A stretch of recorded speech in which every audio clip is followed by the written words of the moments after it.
हम लोगों का अगला हिंदी का जो ऑब्जेक्टिव लेकर के आ रहे हैं, कौन सा बुक है हम लोगों का, गोधूली भाग 2 10वीं कक्षा का। ठीक है, इस ऑब्जेक्टिव को देखिए और हम समझाने का अच्छे तरीके से प्रयास करेंगे। यदि अच्छे से समझ में आए तो जरूर हमारे चैनल को सब्सक्राइब कीजिएगा और शेयर भी कीजिएगा। ठीक है, तो हम लोग आते हैं जनतंत्र का जन्म, चैप्टर का नाम है, ये कविता है हमारा। जनतंत्र का जन्म कविता का जो कवि है वो कौन है, वो है रामधारी सिंह दिनकर जी। ठीक है, जो बिहार के ही रहने वाले थे। तो इतना तो हम लोग जान गए। रामधारी सिंह दिनकर किस गांव के निवासी थे, तो रामधारी सिंह दिनकर सिमरिया गांव के, सिमरिया बख्तियारपुर नाम सुने होंगे, तो वहां पर वहीं के रहने वाले थे। तो किस गांव के निवासी थे, तो सिमरिया गांव के। ठीक है, दिनकर जी के माता जी का नाम क्या था, तो दिनकर जी के माता जी का नाम मनरूप देवी था। ठीक है, और दिनकर जी का जन्म कब हुआ था, तो दिनकर जी का जन्म हुआ था 23 सितंबर 1908 ईस्वी को।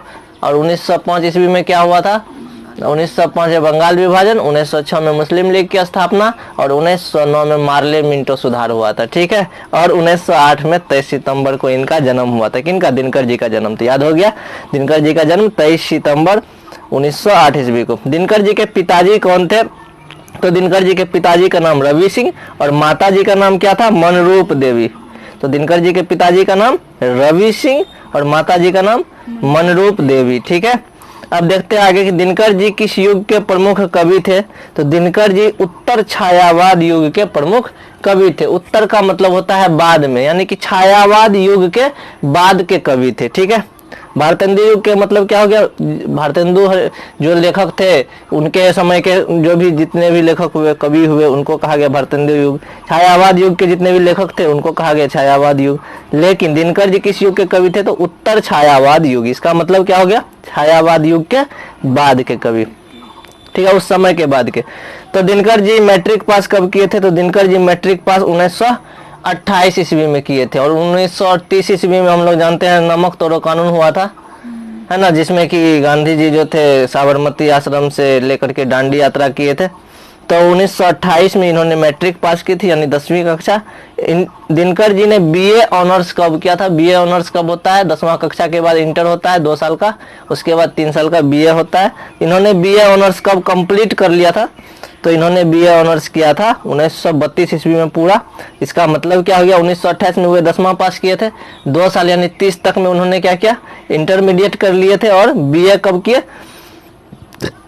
1932 तक में उसका बीए कंप्लीट हो गया। समझ में आया कुछ। तो अब आगे देखते हैं, दिनकर जी किस हाई स्कूल में प्रधानाध्यापक रहे थे, HE स्कूल बड़बीघा, ये नालंदा से पूरा तरफ है। ठीक, तो HE स्कूल बड़बीघा, यहाँ हम गए हुए भी हैं। तो यहीं के वो हेडमास्टर भी रहे थे। रसवंती के रचनाकार कौन थे, तो रसवंती एक पुस्तक, एक कृति, एक कविता का संग्रह हो गया। उनके रचनाकार थे रामधारी सिंह दिनकर जी। दिनकर जी की रचना, राष्ट्रकवि भी कहते हैं रामधारी सिंह दिनकर को। हमारे देश के राष्ट्रकवि कौन, रामधारी सिंह दिनकर। तो दिनकर जी की रचना कौन सी है, तो उर्वशी। इनमें से उर्वशी किनके द्वारा लिखा गया है, तो दिनकर जी के द्वारा, रामधारी सिंह दिनकर जी के द्वारा। दिनकर जी को साहित्य अकादमी पुरस्कार किस रचना पर दिया गया था, हम लोग जानते हैं कि ज्ञानपीठ पुरस्कार भी मिलता है साहित्य भाषा के क्षेत्र में, और साहित्य अकादमी पुरस्कार भी मिलता है किसी भी रचना के क्षेत्र में। तो इनको किस चीज पर जो है साहित्य अकादमी पुरस्कार मिला था, वो था संस्कृति के 4 अध्याय। इनकी जो रचना थी उस रचना का नाम क्या था, संस्कृति के 4 अध्याय। हमारा जो कल्चर, हमारा जो परिवेश है उससे रिलेटेड एक पुस्तक लिखा था जिनका नाम था संस्कृति के 4 अध्याय। ठीक है, इसी पुस्तक के मतलब क्वालिटी बोलो, गुण बोलो, उसी के आधार पर इनको साहित्य अकादमी पुरस्कार मिला था।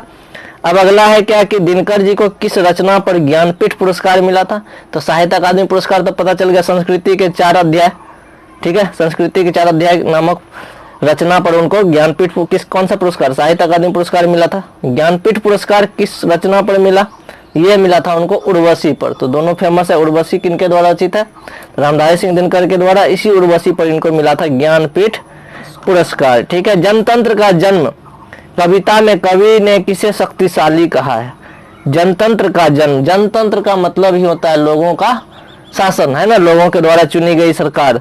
तो हम लोग जनतंत्र से ही अर्थ निकाल लेंगे कि जनतंत्र या लोकतंत्र एक ही चीज होता है ना, लोकतंत्र यानी लोगों की सरकार। तो ऑप्शन में दिया हुआ है कि कौन शक्तिशाली होता है, इसमें किसको शक्तिशाली कहा गया, सिंपल सा बात है, जनता को। राजा को, देवता को, राक्षस को, कौन होगा आंसर? तो जनता को हो जाएगा जनतंत्र। गवाक्ष का क्या अर्थ होता है? गवाक्ष का अर्थ बड़ी खिड़की। बड़ी खिड़की को क्या बोलते हैं? गवाक्ष को कहते हैं। बड़े बड़े घर में कोठी में जो है बड़ा बड़ा खिड़की होता है उसको गवाक्ष कहा जाता है। उर्वशी किसकी कृति है? तो अभी अभी प्रश्न रिपीट हो गया। उर्वशी जो है रामधारी सिंह दिनकर जी की ही कृति है ना। यहाँ दिनकर जी लिख दिया है तो हम पूरा नाम भी लिख सकते हैं, उससे कोई दिक्कत नहीं। दिनकर जी को साहित्य अकादमी पुरस्कार किस कृति पर मिला? तो अभी अभी प्रश्न रिपीट हो गया। संस्कृति के 4 अध्याय पर इसको साहित्य अकादमी पुरस्कार मिला था। उर्वशी पर इसको ज्ञानपीठ पुरस्कार मिला था, उर्वशी नामक रचना पर।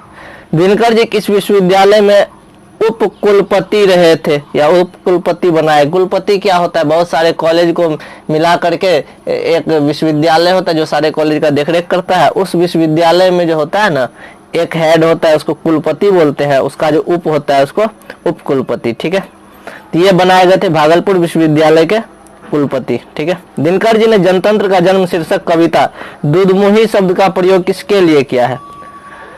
दूधमुहा किसको कहते हैं? तो ऐसे बच्चे या ऐसा जानवर, ऐसा जीव जो कि दूध पीने वाला हो, दूध के अलावा अन्न ग्रहण नहीं करता है, उसको क्या बोलते हैं? दूधमुहा बोलते हैं। तो दिनकर जी ने जनतंत्र का जन्म शीर्षक में दूधमुहा शब्द किसके लिए प्रयोग किया? जनता के लिए। किसके लिए? जनता के लिए, इस देश में रहने वाले लोगों के लिए क्या है दूधमुहा शब्द का प्रयोग। राजतंत्र का जन्म शीर्षक कविता में कवि ने किसे देवता कहा है? तो कवि ने इसमें किसान और मजदूर को देवता कहा है।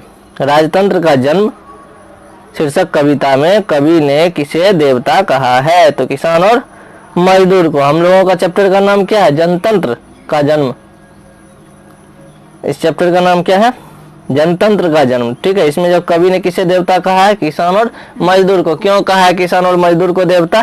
क्योंकि किसान और मजदूर ही पूरे देश की रीढ़ की हड्डी है, क्योंकि उन्हीं के मेहनत से हम लोग देखें क्या जनतंत्र यहाँ पर मिस्टेक से लिखा गया है। ठीक है, यहाँ पर जनतंत्र होना चाहिए, राजतंत्र लिख दिया गया है। तो जनतंत्र का जन्म शीर्षक कविता में कवि ने देवता किसे कहा है? तो देवता कहा है किसान और मजदूर के। इस देश के जो किसान और मजदूर है वही क्या है? वही देवता है। ठीक है, अगला प्रश्न है हमारा कि जनतंत्र का जन्म के कवि कौन है? तो ये तो आसान सा क्वेश्चन है, रामधारी सिंह दिनकर जी हैं। दिनकर जी की प्रारंभिक शिक्षा कहाँ हुई थी? तो दिनकर जी की प्रारंभिक शिक्षा गांव और उसी के आसपास हुआ था। चूंकि ये ग्रामीण क्षेत्र के रहने वाले लोग थे तो गांव के आसपास ही हुआ था इनकी शिक्षा प्रारंभिक। दिनकर जी किस रचना में कर्ण को नायक बनाया था? तो इन्होंने जो है रश्मिरथी नामक रचना में कर्ण को नायक बनाया था। कर्ण का नाम सुनी होगी, सूर्यपुत्र कर्ण, कुंती पुत्र कर्ण। तो दिनकर जी ने किस रचना में कर्ण को नायक यानी हीरो बनाया था? यानी किस पर कहानी लिखा था? रश्मिरथी नामक। ठीक है, रश्मिरथी नामक जो रचना था उसमें कर्ण उसका हीरो था, नायक था। मिट्टी की ओर किसकी कृति है? किसकी रचना है? किसके द्वारा लिखा गया है? तो यह है और इनकी कृति है। कौन सी कृति? गद्य या पद्य? गद्य का मतलब क्या होता है? कहानी, निबंध, नाटक, ये सब चीजें। पद्य का मतलब कविता होता है। तो मिट्टी की ओर क्या है? पद्य है, गद्य है, काव्य है या सारे के सारे हैं? ये गद्य है। ठीक है, क्या है? गद्य है, एक तरह से कहानी या निबंध टाइप से। तो हम लोग लिखेंगे मिट्टी की ओर, इसकी कृति है कौन सा? गद्य। समझ में आया गद्य पद्य क्या होता है? दिनकर जी की प्रमुख काव्य कृति कौन कौन सी है? तो दिनकर जी की प्रमुख काव्य कृति रेणुका भी है, रसवंती भी है, कुरुक्षेत्र भी है, इससे ऊपर भी हम लोग पढ़े थे उर्वशी भी है, रश्मिरथी है ना, और जनतंत्र के हमारे संस्कृति के 4 अध्याय वो भी। तो ये सारी रचनाएं इनकी हैं। आगे हम लोग बढ़ते हैं। दिनकर जी की गद्य कृति कौन कौन सी है? तो दिनकर जी की गद्य कृति ये सारे के सारे हैं। अर्धनारीश्वर, दिनकर की डायरी, व्हाट पीपल, ये सब इसकी गद्य कृति है, कविता नहीं है बल्कि गद्य कृति है। ठीक है, अब देखो गद्य कृति में एक ठो और आ गया यहाँ पर, अब मिट्टी की ओर है ना, ये भी क्या है? गद्य है। तो कुल मिलाकर के दिनकर जी की गद्य की कृति टोटल कितनी हो गई? 4-5 हो गया। अर्धनारीश्वर इन्हीं की गद्य कृति है, 12वीं कक्षा हम लोग पढ़ते हैं, अर्धनारीश्वर चैप्टर है। दिनकर की डायरी, व्हाट पीपल, और एक हो गया मिट्टी की ओर, ये सब गद्य है। दिनकर जी ने अपनी पढ़ाई कहाँ तक पूरी की थी? तो दिनकर जी ने अपनी पढ़ाई बीए ऑनर्स तक किया था। 1932 में उन्होंने बीए ऑनर्स कंप्लीट किया था और मैट्रिक कंप्लीट किया था 10वां क्लास 1928 में। ठीक है, भारत सरकार उन्हें सम्मानित किया था किस पुरस्कार से? भारत सरकार उसको पद्म विभूषण से सम्मानित किया था। भारत का सबसे बढ़िया पुरस्कार कौन सा है? नहीं, भारत का सबसे 1 नंबर पुरस्कार है भारत रत्न। ठीक है, भारत रत्न, ठीक है, जिसमें कि एपीजे अब्दुल कलाम को भी भारत रत्न मिला था। तो भारत रत्न है, फिर पद्म विभूषण है, पद्म भूषण है, ये सब पुरस्कार है। तो भारत सरकार ने रामधारी सिंह दिनकर को पद्म विभूषण से सुशोभित किया था, यानी ये वाला प्राइज दिया था। किसे सिंहासन खाली करने की बात कही गई थी? राजतंत्र और सामंतवाद को। किसको किसको? राजतंत्र और सामंतवाद को। सामंतवाद किसको कहा गया? अमीर लोगों की सरकार, ठीक है। और राजतंत्र किसको कहा गया? राजाओं की सरकार। इन दोनों को क्या कहा गया? सिंहासन खाली करो, यानी कि शासन से तुम हटो, है ना, और जनता का शासन होना चाहिए। दिनकर जी का निधन कब हो गया था? तो दिनकर जी का निधन हुआ 24 अप्रैल 1974 को। और 1977 में भारत में आपातकाल घोषित हुआ था। कांग्रेस, उस समय इंदिरा गांधी थी प्रधानमंत्री। तो दिनकर जी का निधन हो गया 24 अप्रैल 1974 ईस्वी को। इस तरह से हमारा ये 30 क्वेश्चन कंप्लीट होता है। इसको बार बार प्रैक्टिस करोगे तो याद हो जाएगा, कुछ नहीं है, बहुत ही आसान है, ठीक है। अधिक से अधिक हम लोग नंबर ला सकते हैं अपने परीक्षा में। धन्यवाद।